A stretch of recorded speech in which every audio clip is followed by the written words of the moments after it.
Man, here we go again with this Tupac and Biggie, man. But I ain't gonna blame them. Is a way for interviewers to have something to talk about. And Mob James, he sat down with the Art of Dialogue, and basically every time him or people who was in the death row click back in the day, every time they do an interview, you know what I'm saying, the first thing they got to talk about is Death Row Bad Boy.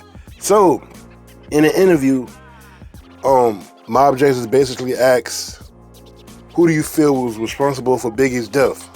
And he said, Puffy should be held responsible. You know, everybody talk about who killed Biggie, who killed Tupac. You know what I'm saying? Because Suge Knight, he probably gonna be in prison for the rest of his life. But one person that always seems to get out of this shit is Puffy, aka P. Diddy, son. He always seemed to be scotch-free. Nobody seems to ask him no questions. Because he always got some artists and he always keeps some money. So money is power. But basically, Mob James was in the interview and he was talking about how Suge Knight may or may have not sent, you know, a blood by the name of Poochie Loke, or Poochie, one of them, to go kill Biggie. But he didn't straight up said it, but he alluded to it.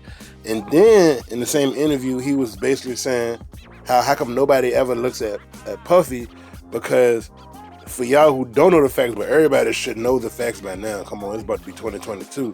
But anyway, Tupac got killed September of '96, and 6 months later, Biggie and Puffy go out to the West Coast to go finish up the album and promote the album.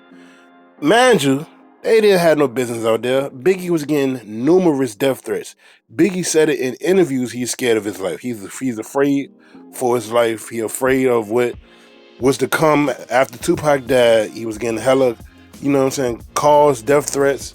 Even his mama said, Biggie mama said, stay out of West Coast business. Don't go, it's too high right now.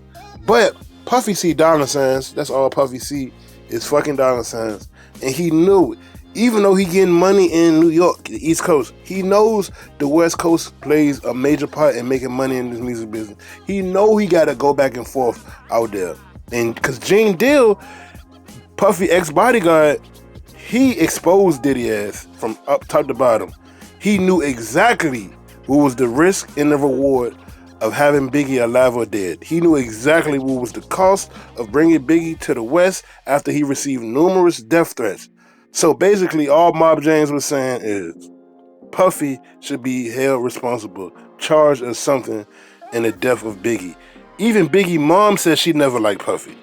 Like, Tupac and Biggie was cool until Biggie got shot. Until Tupac got shot in Quad Studios, then he didn't know who to trust. All he know, he got shot in the East Coast, and all he know is Puffy knew about the shit. And Puffy cool with Biggie, so, you know, everybody enemy now.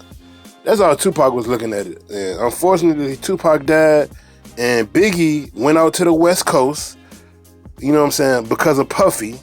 And then we all know what happened after that. It's just sad to say, man, because they said Biggie was trying to get off Bad Boy. And Puffy knew if Biggie would have left Bad Boy, it would have been bad business for the rest of his career. So he did what he had to do. What y'all think about this? Do y'all think Puffy should be responsible? Y'all let me know.